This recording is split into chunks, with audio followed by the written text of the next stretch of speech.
Hey guys, this is Pastor Caleb, and welcome to our new Thursday night series as we get into answers for some of life's more difficult questions. On Thursday nights, we're going to be starting a series here with Professor or Dr. Sean McDowell. We got his permission. He is an apologetics professor over at Biola. Some of you guys might know his dad, Josh McDowell, who wrote a really famous book.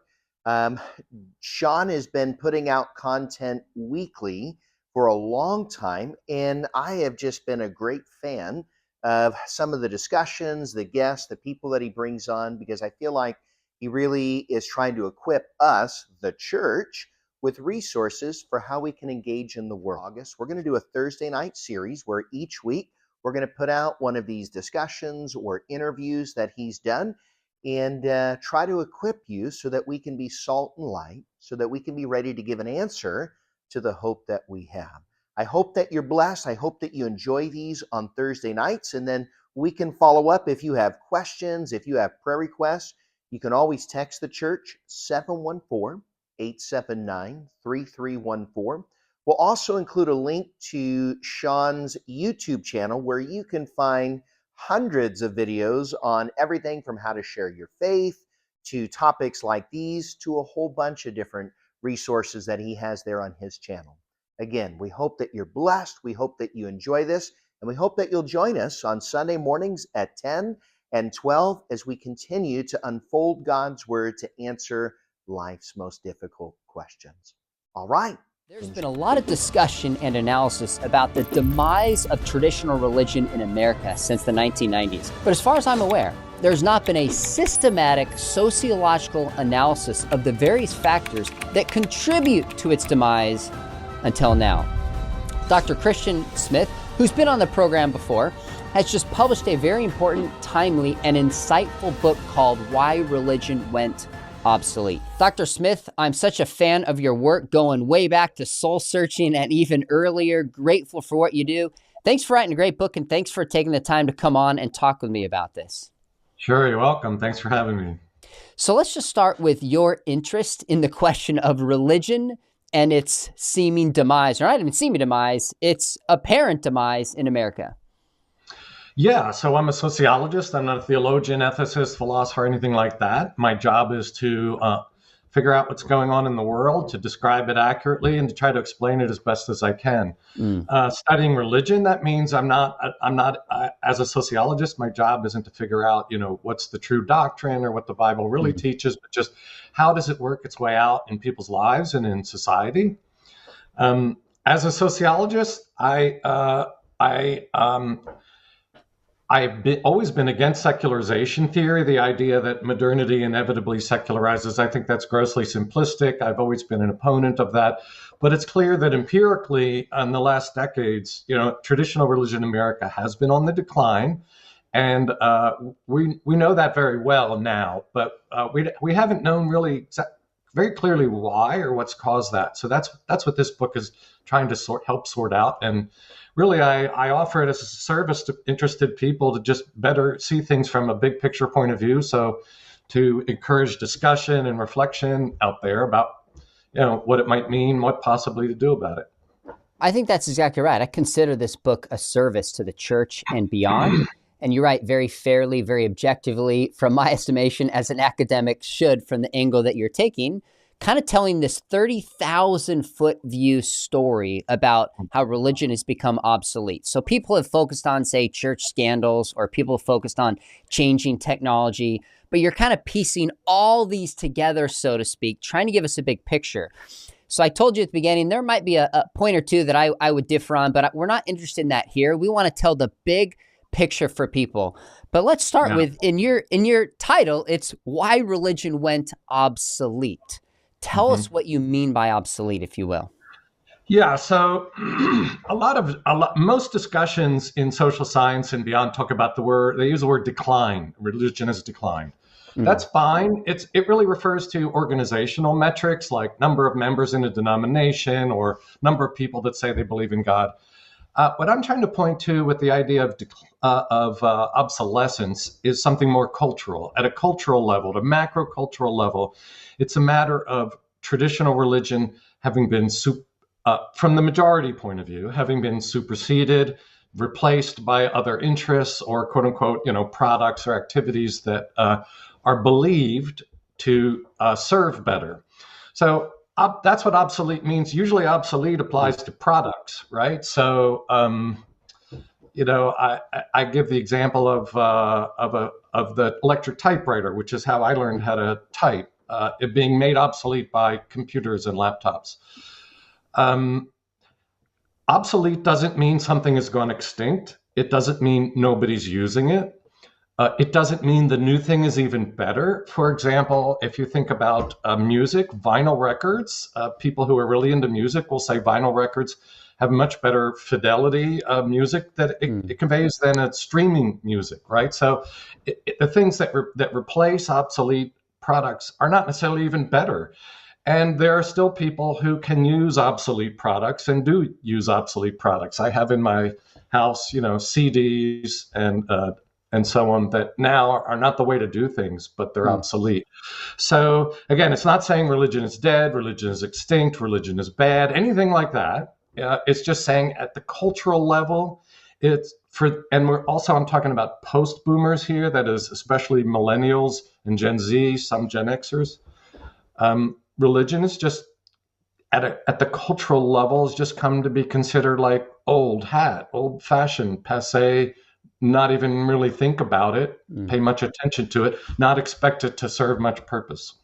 The example you gave that most resonated with me was Western films. Yeah. When I read that, I was like, oh, I've seen some, they're interesting, but they're not relevant to my life. They're outdated. They're of a time that's past. And your claim is that religion in some ways is like a Western film. So that's a helpful lens to look at it. Now, I don't think you get a lot of pushback on this, but the claim that religion is declining in America, Ryan Burge has argued that since about 2019, those who identify as nones, N-O-N-E-S, has kind of plateaued. And since the 90s, it was increasing. And there was some mild celebration of that. But I remember thinking, wait a minute, even if it's not increasing anymore, we've still got generational change. So you fast forward, you're going to see an increased secularism, or at least demise of traditional religion. So that seems to be the case that you're making, but maybe tell us how you gauge religious decline. Is it church closings? Is it lack of attendance, identification? What metric do you use to gauge that? Yeah, so the first chapter of the book lays all this out. There's a belief in God. There's affiliating strongly with religion. It's church closings, net church closings as a result, compared to church openings. It's public confidence in clergy ethics and standards. It's a whole range of typical social science metrics that show very clearly. Again, I used to resist this until enough numbers came in, and I thought, well, this is just the way it is. And what's most interesting is if you group all Americans together as a single population, there's not that much change. But what I do is I separated them out by generations. So all the way back from silent generation, my father's era, to Gen Zers, young people now, you separate out by generation. Each generation is less and less and less religious on all these metrics. So yeah, there's a strong generational dynamic. It's generally not a matter of individuals changing their mind, although there is some of that too, or changing their commitments or faith. It's more new generations come along that are less and less religious. And then over time, as you alluded to, they grow up, they'll have children. We know that parents are the most strong influence on people's faith. So that when you have less and less religious younger people that grow up and have children, they're going to raise their children on average not to be so religious. So this will have long-term ramifications. As far as the plateauing of the non-religious, that may or may not be the case. I think the jury's still out on that. Pew Research Center just came out with a report recently that said something similar. But in a way, that's distracting because no trend can continue forever. I mean, at some point, it has to level off. You run out of people to stop being religious. But we also I don't think we have enough data in yet to really know if it's a plateau or if it's just a blip. But even if it's a plateau, okay, fine. Still, the number of non-religious Americans has jumped from 6%, which is what it always was before the 90s, into the 30s or, whatever percent now. That's the real story, is the huge jump over the last decades. Whether or not it's plateaued is a secondary question, I think. Talk to me about how you view some of these, what can just be dubbed anti-religious forces, whether it's like the new atheists, often the Yeah. media, universities, wokeism. How significant do these play, according to your data, in the demise of religion? Yeah. So the general story of my book is that what matters to really understand this properly, we need a long-term perspective. These things go back. The forces that have caused obsolescence are long-term, they're complex. Most of them do not have to do with religion. They have to do with other spheres of life, technology, economics, politics. And some of them are ideologically anti-religious, like the new atheists, but most of them are indifferent to religion. They're not trying, or at least on the face of it, they're not trying to hurt religion. So, I talk in the book about the internet, the effect of the internet on people's sense of knowledge, epistemology, authority, individualism, community. All these things have influences on religion. The people that invented the internet were not trying to hurt religion. That wasn't their main purpose, but nevertheless, I argue in the book, it has that effect. Sure. Another is, which connects to religion indirectly, is demographic changes in marriage and family. Mm-hmm. Just over time, you have more what we call deinstitutionalization of the family and marriage. Not just more divorce, but delayed age of first marriage, voluntary childlessness, delayed age of first child, cohabitation, etc. Those are demographic changes that people do for various reasons, but they have consequences for traditional religion because traditional religion is very much oriented toward the quote unquote traditional family, to heterosexual bio parents with children. So the fewer of those that are around, the more consequences that'll have for the kind of people churches and synagogues are best at serving. Those are just two examples. Yeah, that makes sense. We're going to come back to some of the factors culturally that you think have positively led to the kind of demise of religion, so to speak. But it sounds like in your book, when I've heard you say things like the new atheists and other anti-religious forces are not insignificant, but not as significant as many times people think that they are. Is that a fair summary? Yeah. That's a great summary. I think a lot of times for religious people, it's easy to say, the bad guys are out to get us. And that's not false, but it just misses a lot of other forces that are at work. The other thing I would say is take the new atheists. Atheism has been around for centuries, if not forever, right? So what gave the new atheists energy was not the force of their arguments. It was the fact of September 11 and the association of religion with violence. So the original version of my books had, if September 11 hadn't happened, the New Atheist books would have been on sale for 10 cents at the library book table. But they took off because of the emotional impact of September 11. So it's really combinations of things that go together. Yeah.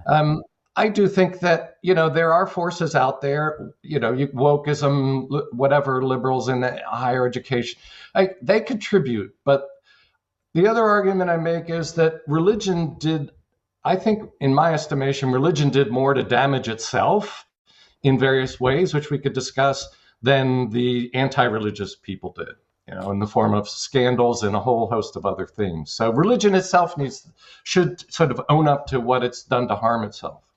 Well, we're skipping ahead a little bit to the end, but at the very end, you're like, religion needs to do some soul searching. And we're going to circle back to that because I think that's exactly right. But my experience, research, this book and beyond would say it's much more internal than it is external. Yeah. And I think you're right about that.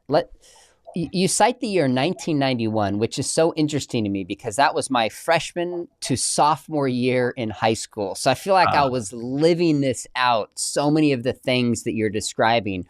What was it about that year that you think was just pivotal towards the demise of religion? Yeah. So if you go back and look, there's a whole host of things that happened. I don't want to put too much weight on that, but I do think that was a turning point. That was the year, for example, when the very first rise in the number of Americans who said they were not religious. So again, forever, as long as we've been doing surveys, there's about 6 or 7%, very stable number of Americans who said that. That's when the curve just started going way high. But in addition to that, a number of other very consequential things happened. The end of the Cold War, for example. So I have an argument in the book about how fighting the Cold War for decades against the godless, atheist, Marxist, Leninist communists, we were able to, as a nation, to understand ourselves as a God-fearing, this is sort of Eisenhower era, all the way through Reagan era. We were, even if not all Americans were Christians, say, we were still God-fearing, religious liberty, God-honoring nation. It was part of our national identity that we were not atheists, we were religious, held us together as a people. Well, at the end of the Cold War, that evaporated pretty quickly and then opened up this question, well, what is America now? What is our place in the world stage? And I think the 90s was a little bit intoxicated on globalization and prosperity, the Bill Clinton smoking cigars on the golf course era. But then September 11 hits. And instead of us being the religious nation against the godless communists, now the bad guys are religious people. They're a certain kind of Muslim, not all Muslim, and they're not Christian. But yeah, sure. then the new atheist gets to tar all of religion as associated in the public mind with violence, instability, et cetera, et cetera. So within literally one decade, the tables are turned on religion. So other things happened at a cultural level. I mean, this was Seinfeld goes, to number one comedy. I put a lot of emphasis in the book. Maybe it's a little tongue-in-cheek, but on Nirvana.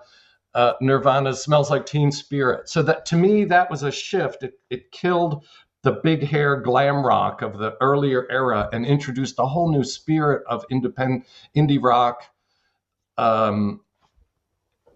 that I think was consequential. So again, in the book, I have a couple lists of things that happened in 1991 that I just think turned a corner. It's a turning of a corner, really. Yeah, the list is fascinating. I'll read a few right here. You said like you mentioned earlier, it's the uptick in Americans identifying as religious nuns. I didn't realize this. It was the launch of the World Wide Web, and the first web page goes live in 1991. That's pretty significant. The launch of AOL, second generation cell phones. Of course, the Seattle-based grunge band Nirvana releases that. And I remember that in high school, that song. It was kind of a mantra for my generation, so to speak. Hip-hop breaks into mainstream. That was a huge shift, culturally speaking. And you list some other things here as well. So that you also mentioned Magic Johnson announcing he had HIV. I remember where I sat in that moment, especially as someone who loved and still loves basketball. That was like a pivotal moment, sitting in my room, hearing it on the radio, being stunned by that and what that meant for me and my generation. So you really do a good job kind of pulling these threads together. Let's take a step back and talk about how millennials tend to view religion in America. So one of the reasons, and partly what you do so well in this book, is you talk about these factors that have been in play, sometimes for centuries and decades, leading into 1991, where you see these changes take place. And a part of that is just a perspective that people have. They're probably not aware of it, of kind of a lens through which they even approach religion and think about it. So what is that lens? Yeah, so part of what's going on here that I argue is kind of a functionalist argument, and that is Americans, from my research, I just know this from interviewing hundreds of people, but most Americans make certain assumptions about religion, what they expect of it. So the second chapter is called Religion is Good When. And basically I say, for most Americans, religion is actually a good thing. Whether or not they're religious, they think religion is good if it helps people be moral and make good decisions. This came out in my earlier stuff on teenagers, right? Moralistic therapeutic deism.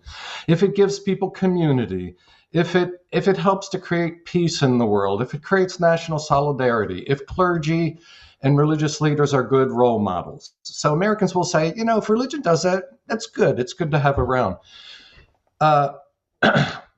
set aside for 1 second whether or not that's what religion is or should be, but that's Sure. what Americans think, right? So what happened in the 1990s is a whole series of things shifted that sort of took away those functions of religion. People either decided, oh, clergy are not good. Look at all these priest abuse scandal problem, or I can now have my community on the internet, right? I don't need to have it at a face-to-face organization like a really religious congregation, or all of those functions sort of had the legs cut out from under them. Or another phrase I use in the book, we're crowded out by other things. It's not that religion was actively rejected; it was crowded out, pushed aside by other things that many people thought, oh, this is all I need, or this will serve us better, or so yeah.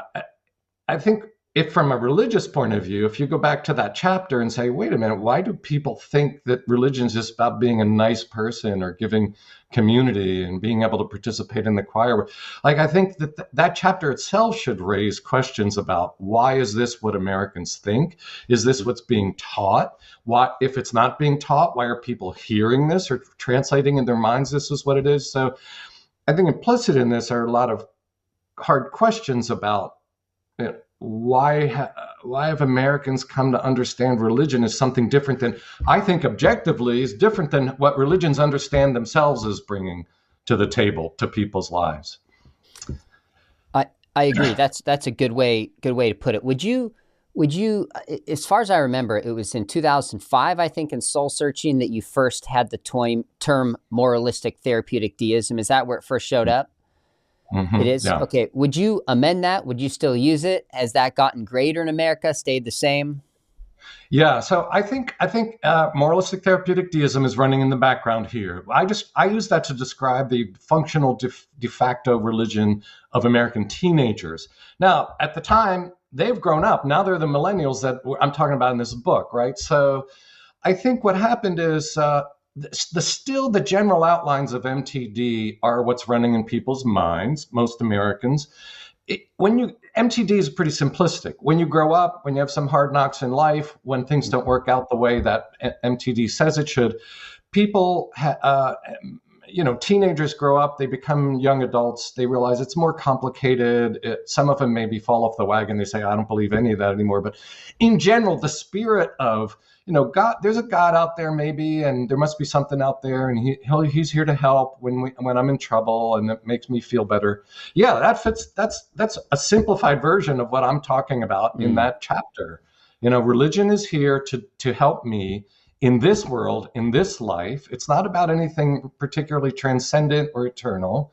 It's not ultimately about truth even. It's about, coping with life. That's the common thread between 2005 and this book. Yeah.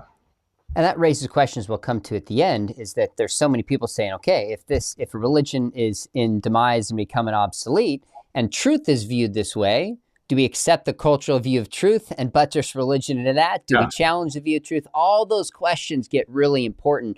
You're not trying to answer those here. That's what religious groups and others need to take the book and process and discuss and say what it looks like to accomplish their mission in this cultural moment. That's what I think you do well. But let's just maybe piece together. You hinted at a couple of these before, and there's some we can't even talk about. But like the changing state of the family and how this contributes to the demise of religion. Obviously, this goes back arguably centuries, from the Industrial Revolution to the pill and all these kind of factors. But what role do you see that playing in the demise of a religion? I mean, one of the stories of this book is that everything can't be divided easily into cause and effect. So I think that the changing demography of family and marriage is partly the effect of changes in religion or a decline of religion, but then that becomes its own cause. So it's a complicated thing here. So I do think that transformations in of young people's approach to marriage and family has a big impact on religion. It both reflects their view of religion and it affects their availability, so to speak, for religion. So, if you wanted to start a new church that has the greatest success of attracting new members, go to suburbia where there are young couples with children, right? I mean, it's just a simple I don't mean to be reductionistic, Yeah, but yeah. it's a simple demographic. Don't start up in a downtown, city where there are. So it has a big effect. And then and we could think causally about why people that are cohabiting, maybe they grew up religious, now they're living with somebody, they know that their church isn't really going to be okay with that, so it sort of steers them away. Or people that are divorced often feel, whether it's in their heads or in reality, they feel judged or inadequate or they failed or something, and so this is just a fact. We know this for sure, that there are differences in marital types and household situations in how interested they are in religion. Even more interesting to me is like the rise of emerging adulthood and just not getting married. So now we have a much longer period of time before people settle down, young people settle down and become real adults. Well, if you become a real adult when you're 22, and you associate traditional religion with settling down, which is how most young people associate it. That means you're going to possibly start going to a religious congregation throughout your 20s, especially if you're married and have children. If you don't become a real adult or settle down until you're 30, say, you've lived your whole 20s forming your identity, your priorities, your commitments, your where you're stuck in life, everything, without any influence, without any input from a religious tradition. You may even go back to church when you're 32 and now you have children, your first child. You're a very different person than you were 10 years ago, So it really matters when people marry. And I'm not saying everyone get married at 18 or anything, obviously, but it just sociologically matters at what age people get married, if they get married, when they have their first child, and how thoughtful they are about how they want to raise their children. So all these things really affect the likelihood that people will become people of faith a lot. Yeah, that makes sense. One of the other pieces I think is interesting is you talk about consumerism. And it kind of has a view of what it means to be human. How does consumerism contribute to this trend? Yeah, I think it's very easy for us to sort of lose perspective on how materialistic and consumeristic our culture has become because we get used to it. But and I don't mean that in a judgy way. I just mean that sort of an objective, economics way. And what I argue in the book is, going shopping doesn't weaken somebody's faith per se, but the increased emphasis on consumerism and competition and careers and so on. Again, it's not just a matter of how much stuff people own. Embedded in that larger cultural package is a vision of what it means to be human, what a human being is, what we're here on earth for, what a good life looks like. So a simple way to say it is a good life is the goods life, like having more stuff. And a lot of people say, oh, I'm not materialistic, it doesn't affect me. But it shapes our notion of what a human being is here for, and the idea that we are say creatures created by a certain kind of God, who in relationship with that God, who are living morally significant lives, and who our beliefs and commitments and practices matter a lot, not just for ourselves, but for something bigger than ourselves, like the kingdom of God or the history or however you want to put it. That all gets sidelined by, career development, human capital investment, buying the next cool thing, or increasingly not material thing, but experiences. Experiences are becoming more and more sort of the consumer product. That just steers people away. It doesn't even steer people away. It just makes, say, the Christian narrative odd, or it just doesn't fit. Another word I use in this book is mismatch. It's not that people are actively rejecting something. It just doesn't match up culturally with what feels normal, with what vibes, so to speak. That's a really helpful way to put it, because I don't think most people are thinking through these different factors and how it shapes religion. It's just kind of the cultural air that we breathe and expectations that we have. And what you're doing in this book is trying to pull out some of these threads again to make it very clear, hey, this might be contributing in ways that we're not aware of. I think that's what's so helpful. Talk a little bit about expressive individualism, because this seems to be at the heart of kind of the millennial zeitgeist, so to speak. Yeah, and so Americans are very individualistic and have been for a very long time, even when the culture was quite religious. But expressive individualism is a particular version of individualism that comes out of romanticism. It comes out of even, I was just reading John Stuart Mill on liberty the last couple of days. It's evident there, but there's a long tradition, and it says, each person is their own unique individual self. And what's most important about them is their distinctiveness from everyone else. Therefore, everyone has sort of a moral obligation to figure out who they are, to discover their unique individual selves, and to express that in the world. And what threatens that is any external authority or conformity or system or institution or relationships that might get in the way of that. So it tends to view sort of the individual as absolutely unique, as needing to express its uniqueness, no matter what cost. You have to be yourself. Do you. And it tends to structure the external world, the institutional world, and everything outside of the self as a potential threat, as a potential obstruction. And so institutions become distrusted. Authorities, even parents eventually become like they're trying to keep you from being your real self. This can be extended in so many different ways, like wanting to travel the world, or whatever the individual self is, it has to be expressed. We have a sort of a very classic sort of genius artist need to express themselves, however strange or whatever that may be. I don't really want to get into this because it's a minefield, but I'll mention it. Among Gen Zers, especially, sort of one's gender identity is even like you have to figure out what you are, and the world has probably conformed you to some alternative thing that's not the true you. And no matter what price you have to pay, you have to express that.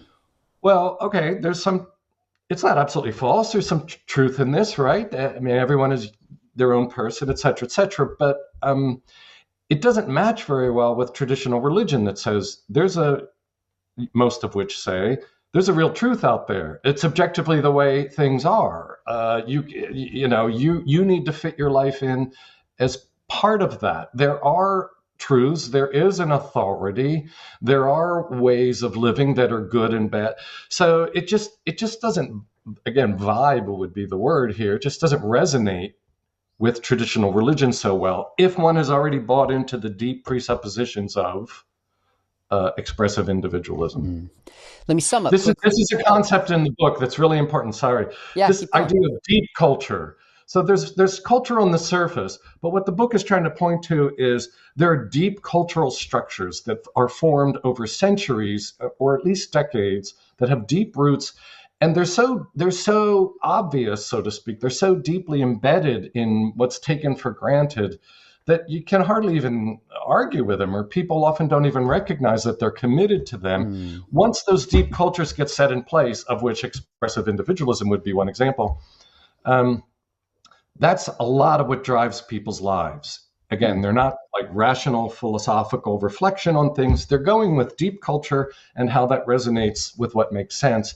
And so what I think happened in the 90s and 2000s is the deep cultural structures all got kind of aligned in a way that made traditional religion, feel like obsolete. So one way to maybe look at this is that sin in traditional religion is breaking, so to speak, an objective moral code, so to speak, that exists outside of myself. Now it's almost sinful not to look within and be yourself, express yourself, be true to yourself. That's a radical shift in terms of what we, think about what it means to be human.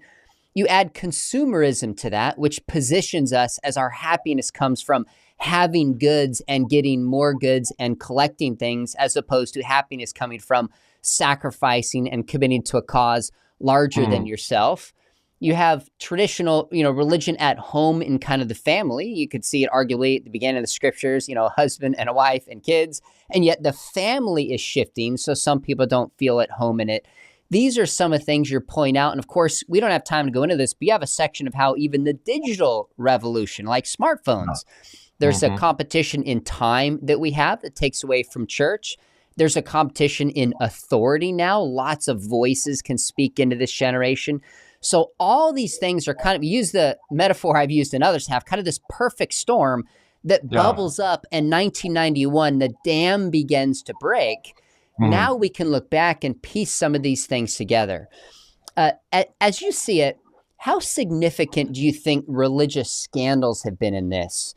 And really the big first one that, well, I guess I remember in the 80s as a kid, there was the Jim Bakker and Falwell scandals. I remember hearing about that. But really, it seems like the Catholic Church was the cultural breaking point in some sense. How significant is that in religion's demise? Yeah. So basically what I say in the book is no one of the factors that I lay out would have produced obsolescence. It's this perfect storm idea, multiple perfect storms coming together. I do believe that religious scandals over money, sex, and other things were super damaging to religion because, again, most Americans presuppose that what the main thing religion is good for is making people moral, and especially leaders should exemplify that. So when you have a couple decades of strings of seemingly every month there's a new scandal, it starts with some of the televangelists. It starts in the public imagination with the televangelist, Jim Bakker and these people, but it just continues on and on. And as you said, the Catholic Church scandal is worse because it's not just a matter of one person or a couple, getting caught doing something bad. It's the institution, all right? It looks like it's not just you got a bunch of bad priests, but the institution failed. It reassigned priests. It looked like it covered it up. More recently, we've had the Southern Baptist Convention have something similar come out. So Americans are willing to forgive individuals, or forget them at least, if there are a few bad apples in the barrel. But when it looks like something institutional, that really presses some buttons for Americans to say, well, the whole thing is just corrupt. There's something about religion per se. So, that was really, really damaging. I mean, there's no question whatsoever. There's still lots of Americans who say, nevertheless, I'm still committed to, my Catholic faith or it's not that everyone left churches, but at a cultural level, it was profoundly damaging. One of the words I use in here is polluting. Religion has gotten culturally polluted, and it's not just, it takes time to clean up, toxic waste sites, which is whether or not they're really polluted or really toxic or how toxic. That's a separate question from the public's perception and what gets embedded in culture. So that's a big problem. Yeah. If people approach religion through the lens of truth, whether this is true or not, then scandals are probably going to affect one less because it's like, hey, there's such a thing as truth and they're failing to live it. But if, like you said earlier, religion has an instrumental role and it increasingly fails to carry out that instrumental role, then in people's minds, you're going to have less and less tolerance and patience and appreciation for and commitment to religion. So that's an important way to see how people assess this. I think earlier I said Falwell with Jim Bakker. I meant Swaggart, of course, in the 80s. Oh, Swaggart, yeah. But if we bring in the recent story, Falwell's son, president of Liberty, that's another example of the scandals tied to him that just keeps this narrative going forward and this reality going forward. It keeps it going forward. Another big one was his name is escaping me, but the head of the National Association of Evangelicals at the time was caught with in Colorado Springs, caught with prostitution, drugs. Haggard, yeah. There's an interesting HBO documentary on him. I mean, it's clear he's a good guy, So, but you're right. If a church has a real strong doctrine of sin, it wouldn't be surprising that here and there something about being, even strong religious leaders, people of faith, are going to sin. That shouldn't throw everything off. But if you start off with the assumption religion is moralistic, it's fundamentally moralistic at its heart, it's making people good and nice and make good choices, then that's really crippling. So there's so many other pieces we won't be able to get into, but you talk about, it's kind of like a subplot, what's often called purity culture, and in particular the cite True Love Waits and I Kiss Dating Goodbye. And I'm wondering how you see that playing into it, because one of the things that I struggle with is my dad also wrote a book in the 80s called Why Wait, which was about a decade before True Love Waits. it Hmm. had some overlap with that, but also some differences. And we've had Hmm. conversations about areas where I differ with him and see things differently, and maybe now looking back would have done things differently. I read Joshua Harris's book, but I remember reading it going, yeah, I agree with him. I disagree with him here. Not this level of like trauma that people attribute to it and say I abandoned faith because of it. A lot of your data, as far as I can tell, correct me if I'm wrong, is asking people the question, how central was this? Why did you leave the faith? And people Hmm. cite that. And yet, Hmm. sometimes I wonder, was that really the cause, or is that just a symptom of something deeper going on? And it strikes me that in many cases, it's more of a symptom than a cause. Would you agree with that? And how does your data flesh that out? Yeah, I think you're onto something there. I mean, in the end, it's really hard to know. But so a couple of observations. When you interview people, all you can do is work with what they tell you. Sure. Sometimes it really is the account of what happened in their lives. Sometimes it's a post hoc rationalization for other things they don't want to talk about or they're not even aware about. Mm, But if, from a sociological, cultural point of view, if people all point to something, or if many people point to something, even if it wasn't really the thing that made them leave church, that at a cultural level, that is still a significant sort of marker or or publicly acceptable justification or discourse for explaining what's wrong with religion or why they're not religious. mm. So it still matters, even if it is essentially a rationalization that they pull out of a cultural grab bag. But yeah, like the true love waits stuff, part of what's gone on here that I explain in the book is multiple reactions against specific things in religion. So we're pretty confident that part of the original rise of the not religious people in the 90s was a reaction against the rise of the Christian right. So the Christians getting more Mm. involved in right-wing politics or Republican politics. There was a certain set of people who just said, if that's what religion is, I don't want to be religious. The Jerry Falwell and Pat Robertson types. That's a reaction against something. My analysis is simply observing, look at these reactions. I'm not trying to justify the reactions. I'm not saying what they're reacting against was bad. Sure. You take true love away. I have no investment in, this was good or bad or true or false or whatever. I'm just Yeah. pointing out there was objectively a huge reaction against it within by young evangelicals who had gone with the True Love Waits program or I Kiss Dating Goodbye program and later decided, that was wrong. Like that screwed me up. And I'm really angry about that. And they wrote about it and they created blogs against it. So those sort of things had real consequences. Now, you could say in that era, it was because of that era and it was because of a whole lot of other cultural changes that they reacted against it. Okay, that may be true.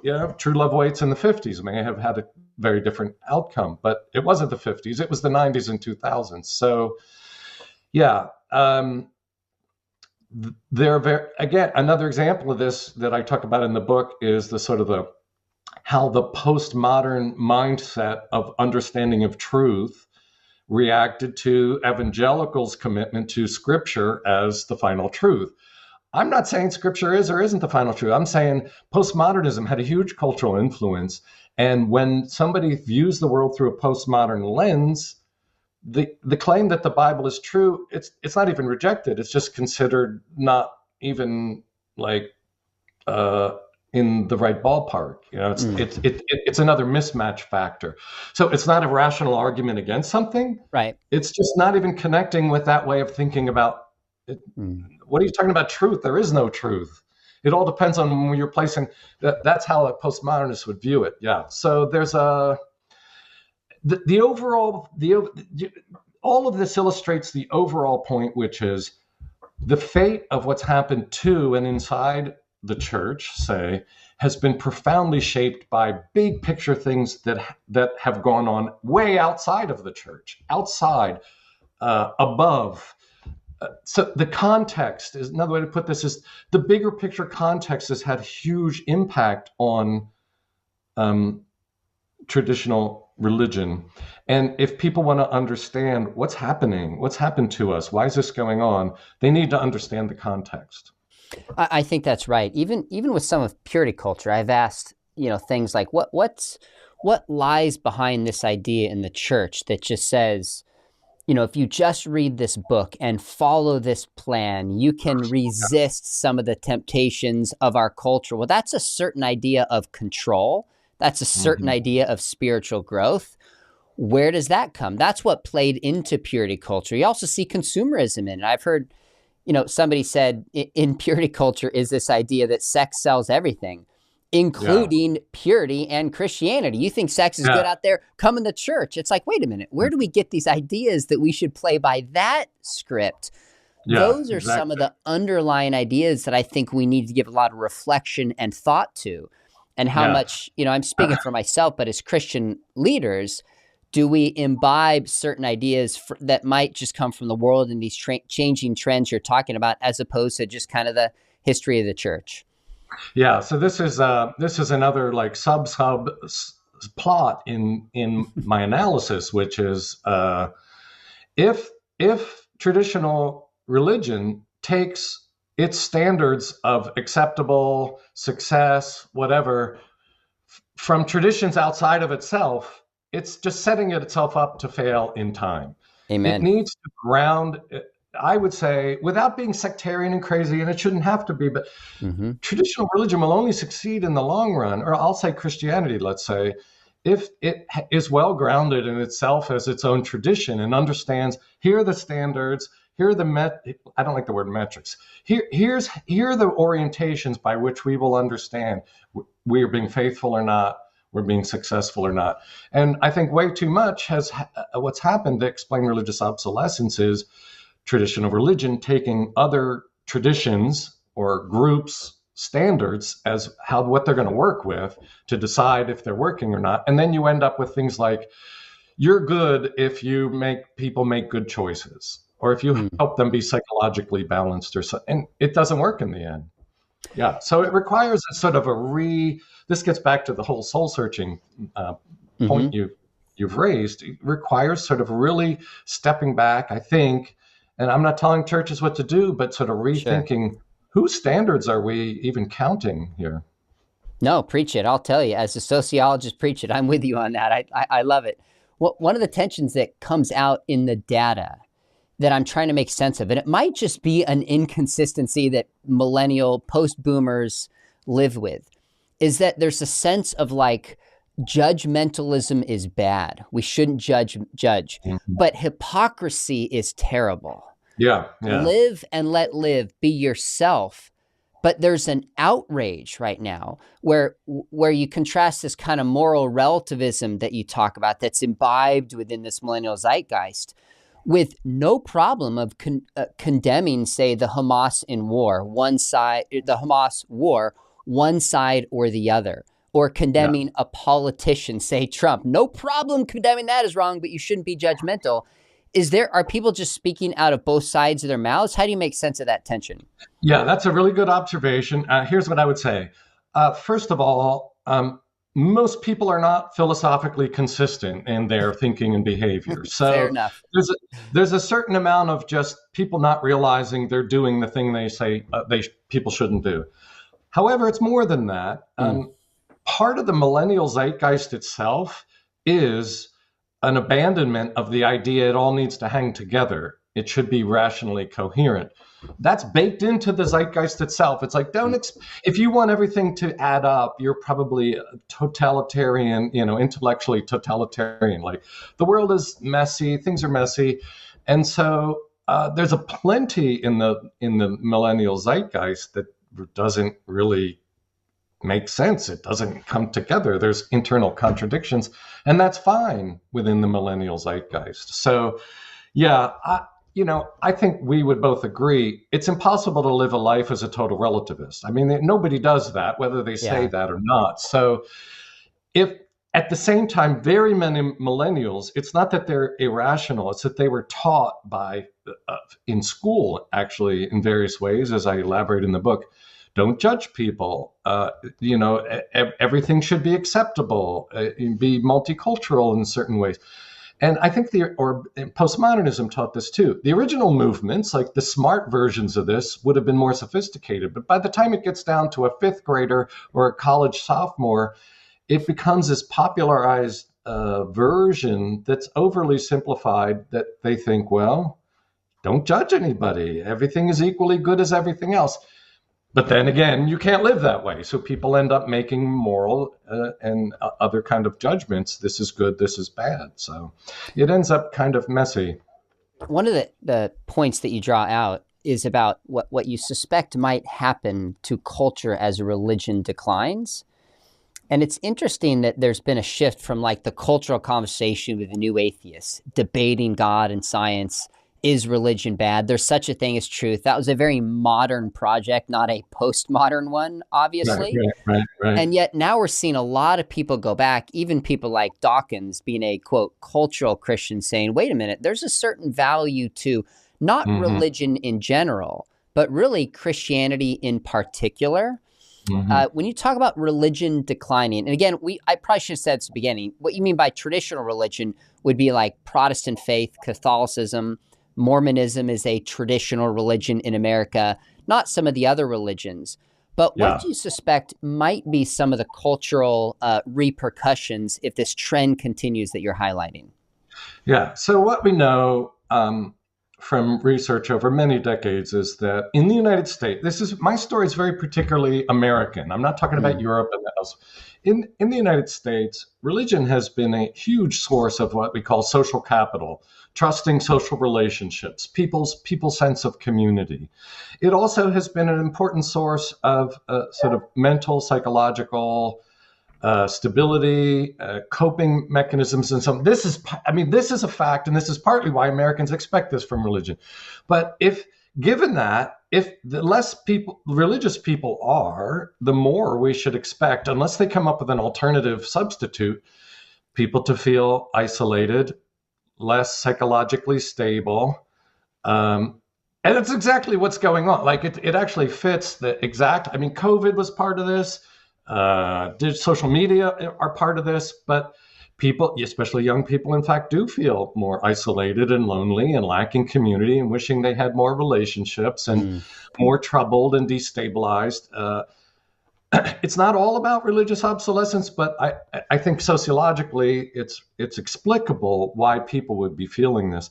The interesting thing, though, is when we interviewed a lot of post-boomers, they would say things or they would imply things that were like, I wish I had more community, but they're not ready to go back and join a church in order to get that community, or they don't. Some young people don't even know how to go about finding community.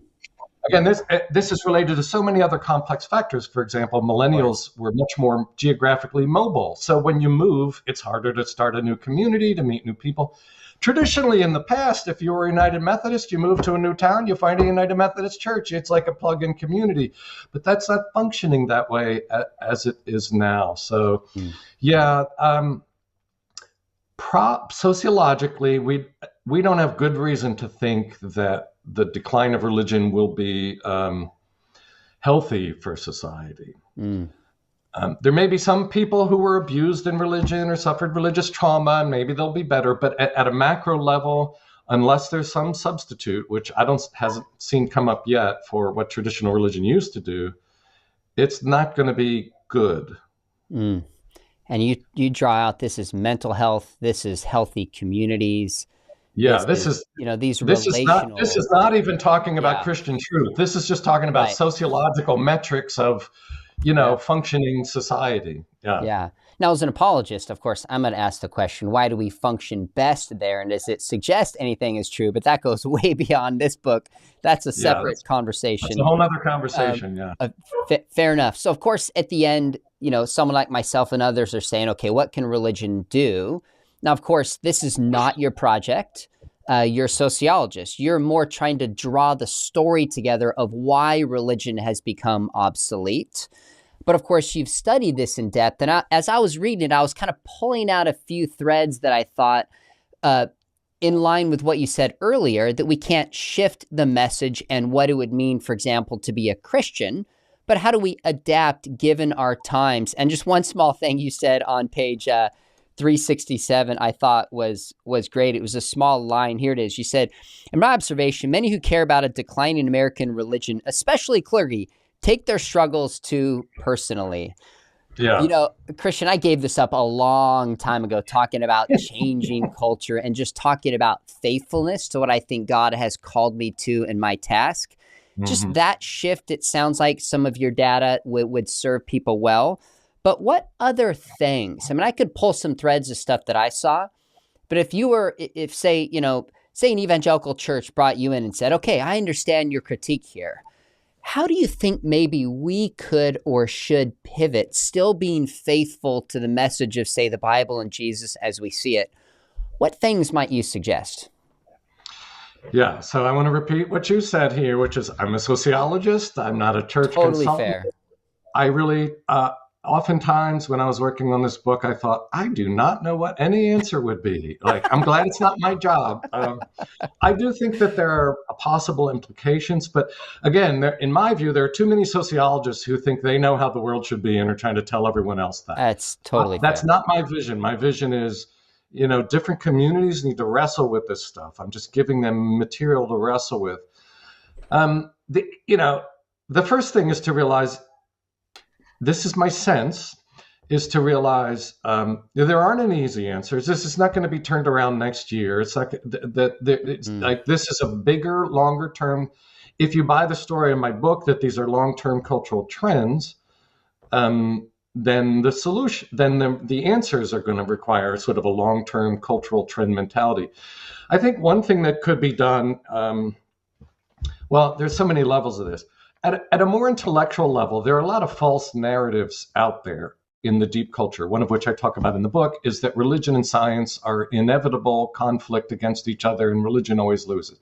Like secular historians of science and religion know that's false, but somehow the populace has still accepted this idea. So, sort of more effectively addressing the relationship of religious knowledge and scientific knowledge is one thing. Mm. Um, at a totally different level, I think part of the story in my book is that what's mismatched in traditional religion with the zeitgeist are cultural forms that may not be cultural expressions of church that may not be necessarily biblical or essential, right? So sort of stepping back and really thinking hard about, do we really need 45-minute sermons, for example? That's just picking on sermons right there.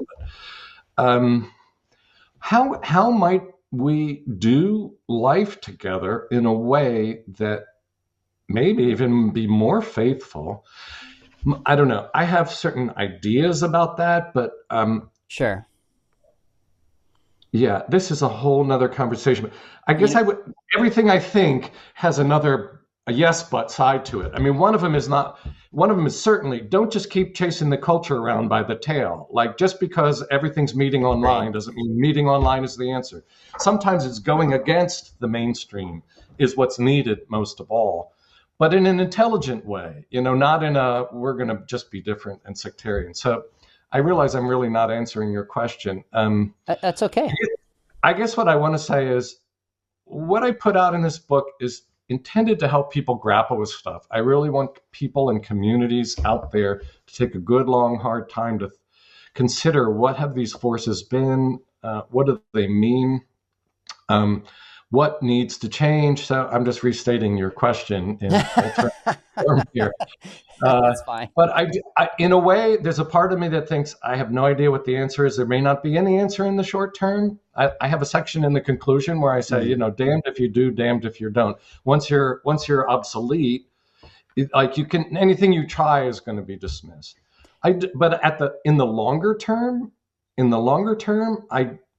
history's unpredictable. Things change. It could be the millennial zeitgeist is shifting around right now, and something new will emerge. I guess another way to put all this would be, this is my personal view, a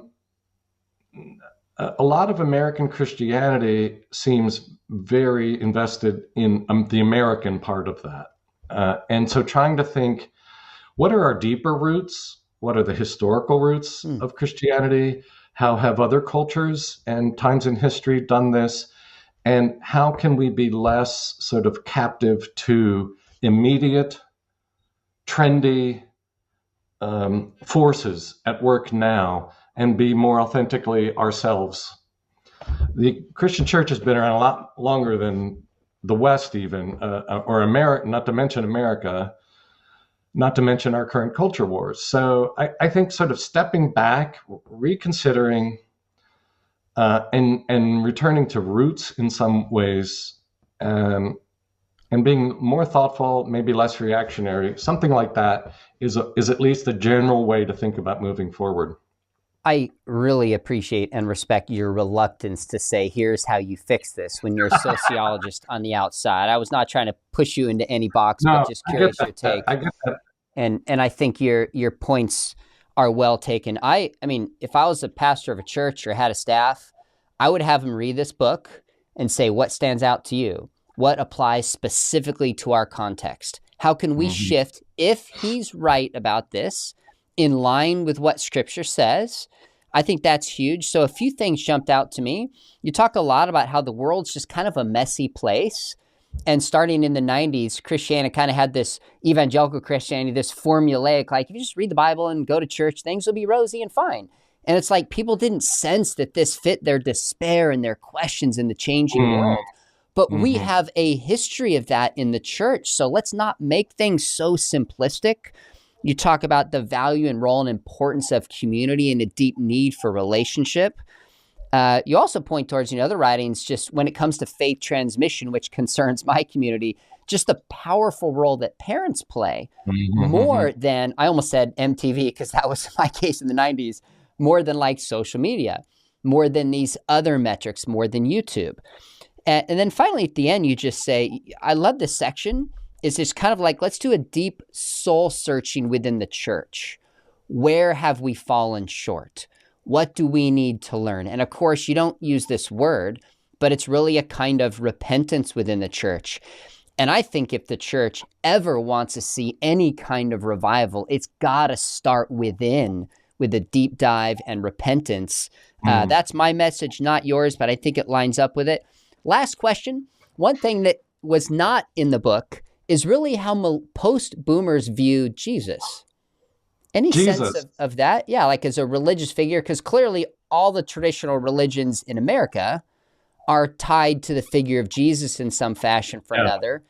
Yeah, that's a really good question. So I think I have two answers to that, and they're sort of on the one hand and on the other. On the one hand, Jesus feels too particular to really touch.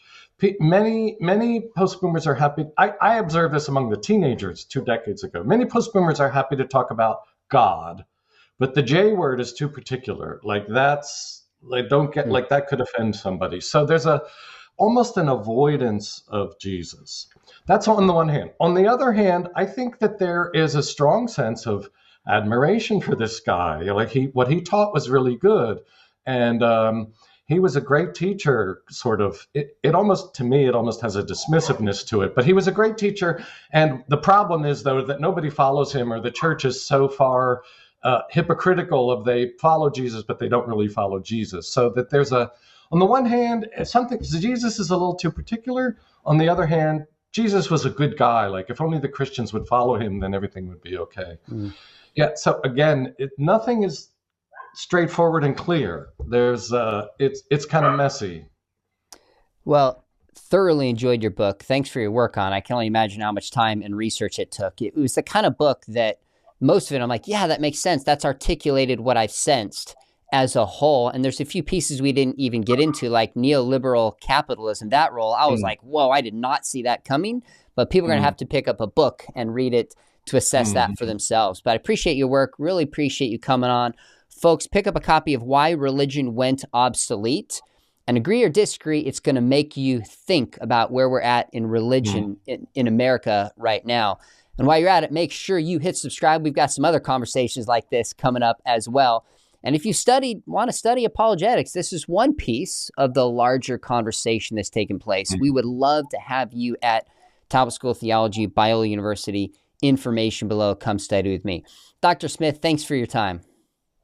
Thanks for having me on. I enjoyed the conversation.